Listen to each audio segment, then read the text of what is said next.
which you all know is a project of the Institute for the Critical Study of Society at the Geneva Proctor Marshall Library. And what we are is a group of independent students, scholars, and activists. Some of us are members of disciplined groups, some of us are members of undisciplined groups, and some of us are simply interested Marxists or independents.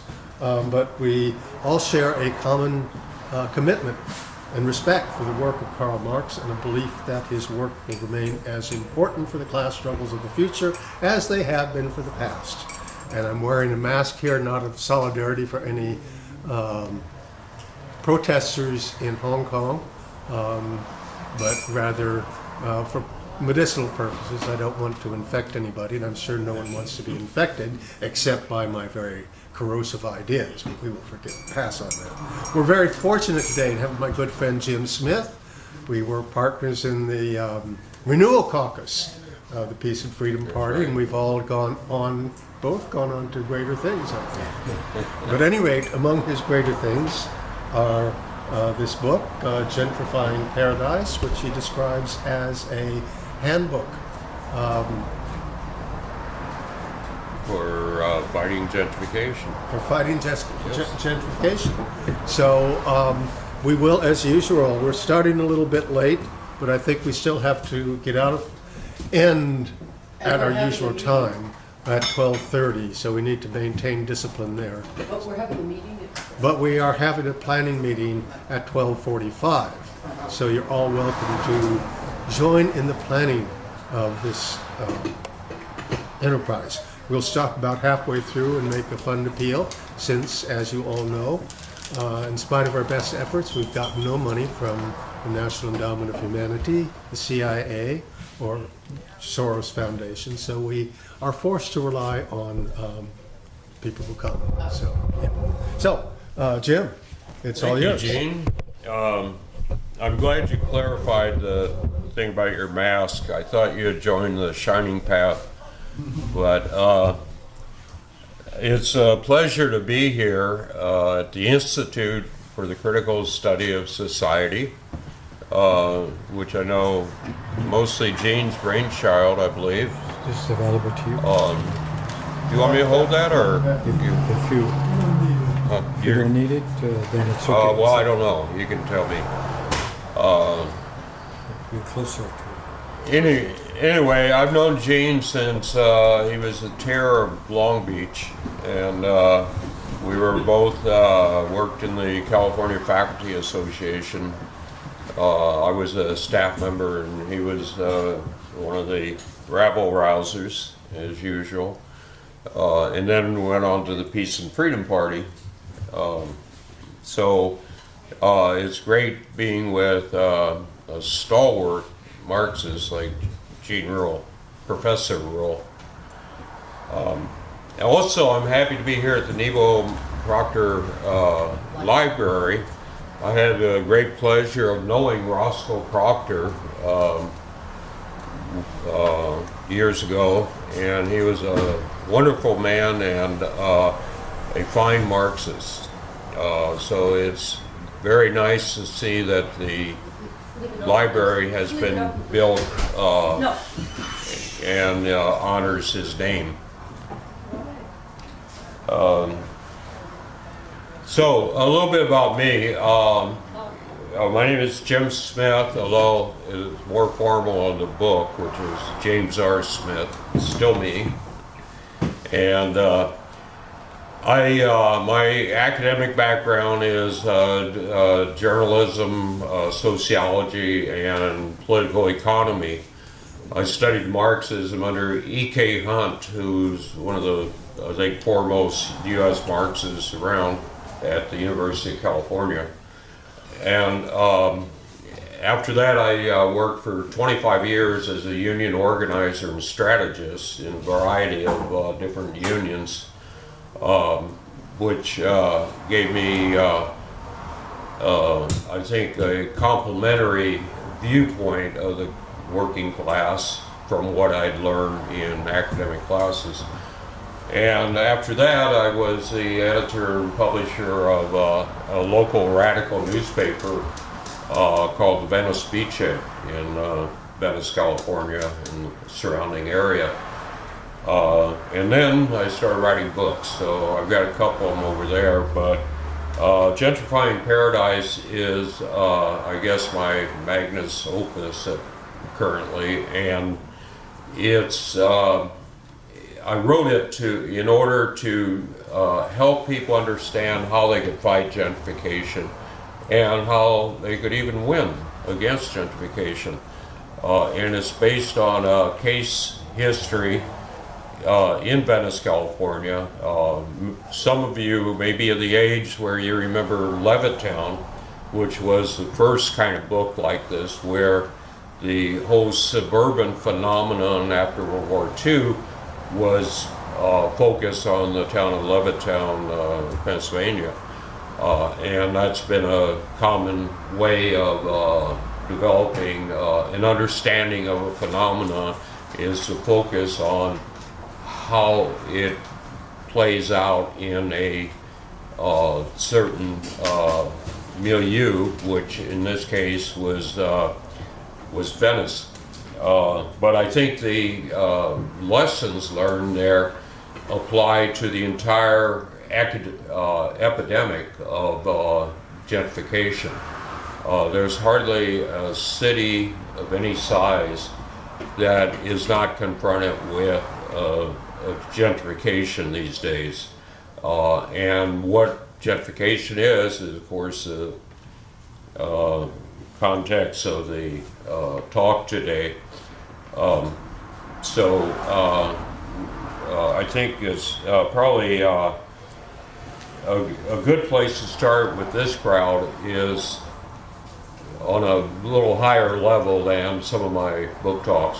And so I'll just say that not only is it an epidemic, but gentrification probably would not exist without neoliberalism. And I would define neoliberalism, we'll have plenty of time to talk about this a little later. I would define neoliberalism as the latest stage of capitalism, and hopefully the final stage of capitalism, because how much more we can endure of this is problematic. You know, there are millions of people in the streets, sleeping on sidewalks in wretched conditions that haven't been seen for 150, 200 years, and it's high time that we threw out the baby and the bathwater with capitalism and started a new humane society where yes, development would exist, but not gentrification. But the difference is development can be good, and it can be good if the people involved or who are in the area want it. Now, gentrification is just the opposite. It's something that is usually rolls over people, and they have no say, or they have a contrary say where they don't want gentrification. So this is something you should never do. Start a talk, and So, can you get anyway, that on your phone? you heard my tune, which is the International. That's But- impressive. Not just for this occasion. Yeah, no, I do that all the time. Some very strange places, actually. Today we have neoliberalism, which goes hand in hand with neoconservatism, which is kind of the foreign policy of the neoliberal outlook. My definition of neoliberalism is that it's the domination of finance capital over industrial capital. It began as the dominant strain of capitalism in the late 70s, pretty much. And in Los Angeles, which I'm more familiar with, but I think it's comparable to things that have gone on here.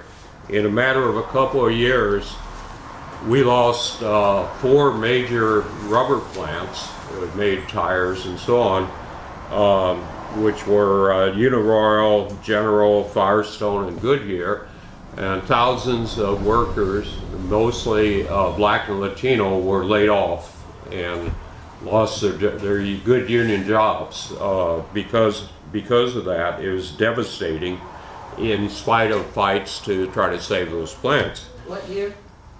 Around 77, 78, 79, that area, there was a profound shift, not only in Los Angeles, but all over the country, where even things like, you watch old movies, you can see what the world was like when industrial capitalism predominated over finance capital.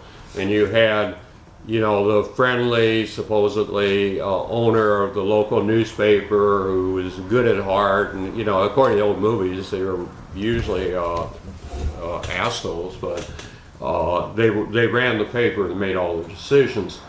And then with the development of finance capital, the newspaper industry, all those papers were bought up by Gannett, Knight Ridder, and more all the time, and they get bigger and bigger conglomerates. And the same thing happened in the rest of the industries that couldn't be moved. Now, in rubber, they all could be moved. They picked up, and some of them went to North Carolina, where the pay was much less. Some of them went to Mexico and Asia. At the same time that was happening, the 3 major steel plants went down. U.S. Steel, Bethlehem Steel, and Kaiser Steel. And I'm talking again about the Los Angeles area. Kaiser Steel prided itself in producing more steel than the entire country of North Korea, which was a very heavy industry country. But none of these steel plants could resist the development of finance capital and neoliberalism. And what happened with Kaiser Steel, I think, is instructive based on what's going on today. All the pieces of the plant were bought by Chinese entrepreneurs and capitalists, and the whole thing was moved to China, where it's probably still functioning and sending us steel products to this day. But anyway, all that again meant thousands and thousands of jobs were lost. And then the auto plants, there were 3 major auto plants: Ford, Pico Rivera, GM Southgate, and GM Van Nuys, and they all mounted fights against closing the plants, but were unsuccessful, and are now either vacant land or shopping centers. And again, once again, Ford Pico was mainly Latino workers. GM Southgate was mainly black workers, and GM Van Nuys was a mixture of black, Latino, and white workers in the San Fernando Valley. So what did this do? It devastated the black and Latino communities. Instead of having a working class that had good union jobs, which were enough to buy houses, to send their kids to school, to lead a decent life, they became places where people were unemployed, had nothing to do all day. Drugs became rampant. You know, you can see this in some of the popular media, where in fact most of it's ignored. The whole transition is ignored. You either see South Central LA or East LA after all the plants went down, and you know, you get a very negative view of blacks and Latinos in the popular movies and in TV shows and so forth. They don't really show much about, you know, the better life people were striving for and achieving in the days before neoliberalism, aka finance capital, moved in and destroyed those lives. The only movie I've seen that really zeroed in on this transition was a comedy called Bulworth, which Bulworth, with Warren Beatty and Haley Berry were in it, and they describe right there in public, you know, what happened with the destruction of the union jobs and the development of the drug culture and so forth. But you know, most movies don't like to talk about things like that because it makes people angry, and who knows what they're going to do. And in fact, you know, we had the LA uprising in 1992, which was another decade farther on, and people had finally reached the point where they couldn't take it anymore, and so they, you know, went on an uprising, which affected a lot of the white areas also in LA. And of course, the reasons for that uprising were obscured at that time. And then in the 90s, or the 80s actually, you had the mass importation of drugs into those communities, which the journalist Gary Webb from the San Jose Mercury News detailed before he died suddenly.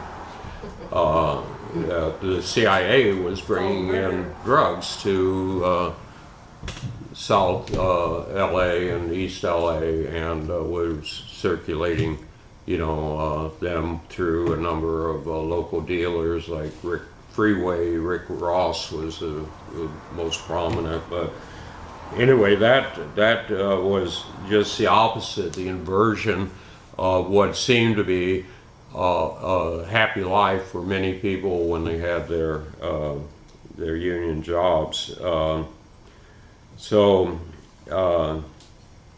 Neoliberalism has become even more popular or powerful since then, and pretty much dominates the entire world, the U.S. and the world, so a lot of this, I believe, is due to the development of the scientific technological revolution, which has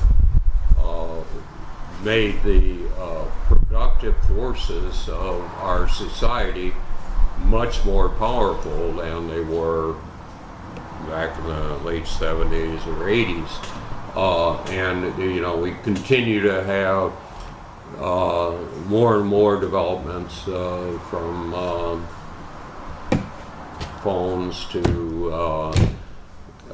spaceships to everything in between, and all this has accrued to, guess who? The finance capitalists, the neoliberals, the hedge fund operators, people who essentially do no productive work. And that's created this income gap, which lays the basis for quite a few things, among them gentrification, where you have people developers and financiers who have lots of money and don't have any idea of what to do with it or what their effect will be on people if they say, oh, let's go and level 6 blocks of downtown LA or downtown Seattle or whatever, and build giant high-rises for more finance capitalists to work on. And those kinds of things, of course, we see in almost every city. San Francisco, where for years they were going to keep the pyramid building, the biggest building, right? And then all of a sudden you can't see it anymore because there's so much money has been injected into the city to build, 70, 80, 90-story buildings that it just becomes a blur of essentially things people don't need. Whereas affordable housing, not there, but very expensive office buildings are there.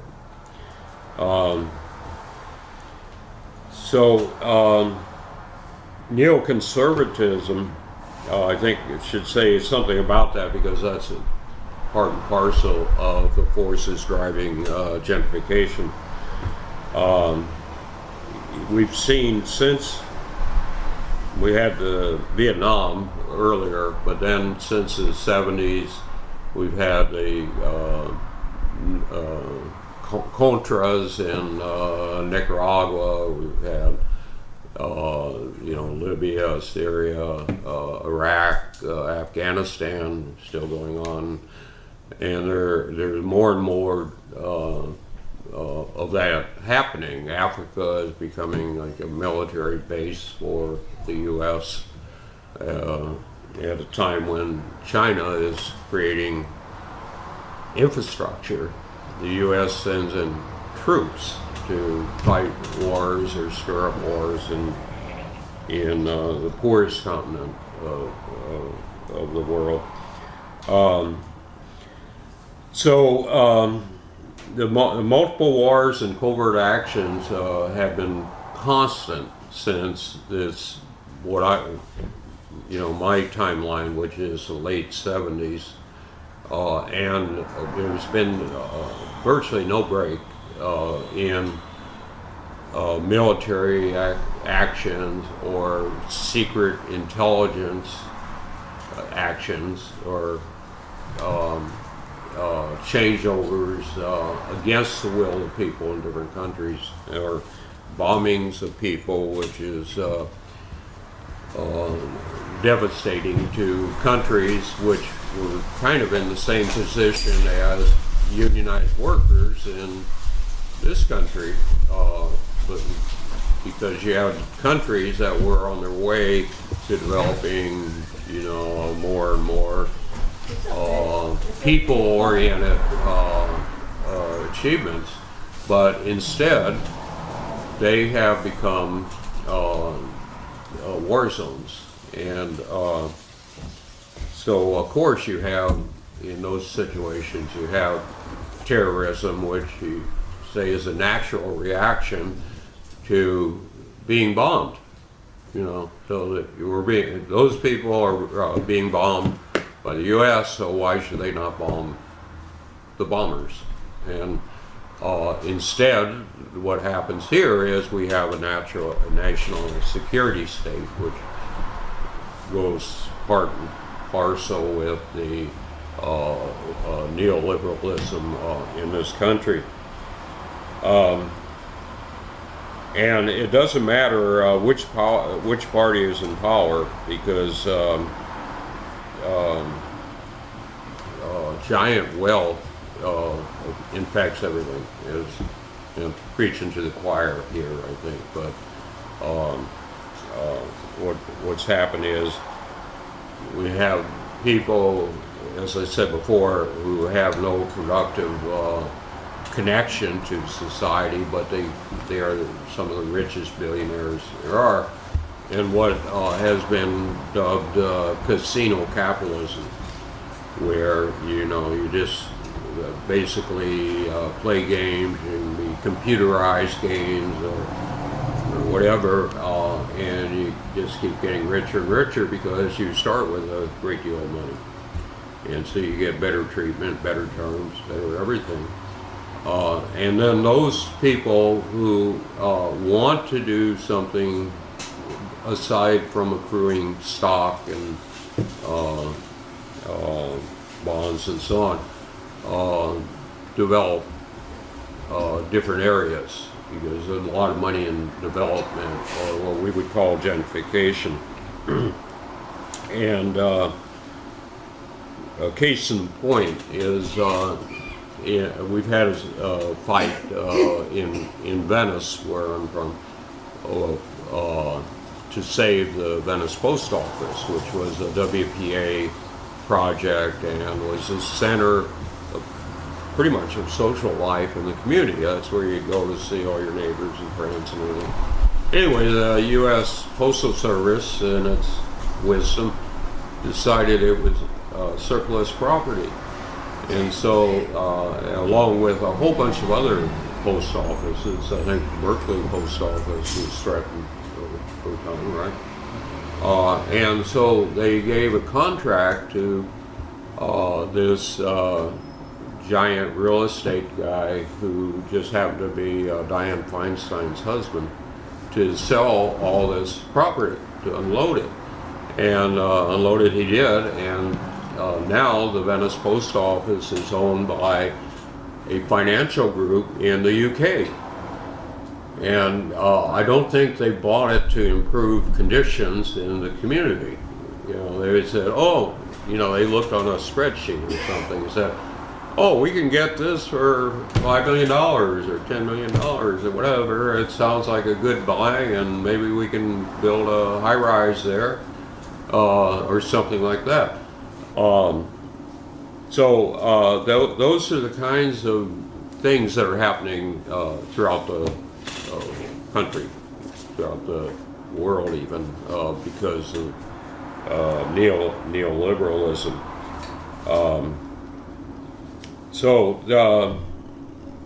They have no desire, and this is one of the problems with neoliberalism and gentrification, is there's a disconnect, which I think all of you probably see, between the people with great wealth and the people with great needs, whether it's housing or food or the basics, medical care, the basics of living a decent, happy life.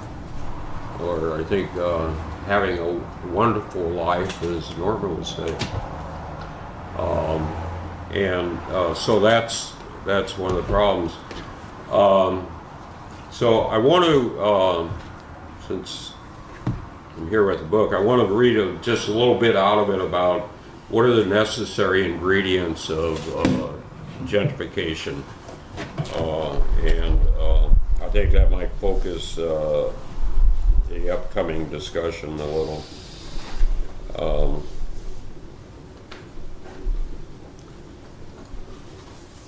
Let's see here.